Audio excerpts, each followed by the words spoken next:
Tre të rinj nga Korça, Alex Lime, Mario Kelo dhe Renis Mankollari janë renditur mes 9 finalistëve në garën rajonale të inovacionit. Projekti i tyre Jehona synon të krijojë një platformë të unifikuar dhe inteligjente për nxënës dhe mësues, ku çdo mësim, quiz apo mjet i bazuar në inteligjencë artificiale të jetë i aksesueshëm në një vend të vetëm.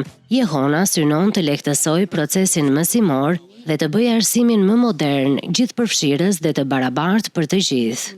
Ishte një platformë edukimi që ka synim të mësoj nxënësit e verbër, të gjimnazit apo dhe më tepër, të kenë akses mbi çdo përmbajtje edukative që ka, po themi, kurrikula shqiptare. Duke qenë se dhe ne ishim vetë nxënës, menduam dhe për nxënësit e tjerë cilët mund të kishin aftësi të kufizuara në shikim, dhe menduam që t'i ndihmojmë dhe t'ju japim një platformë e cila bën mësimin më të lehtë dhe më të aksesueshëm për ta.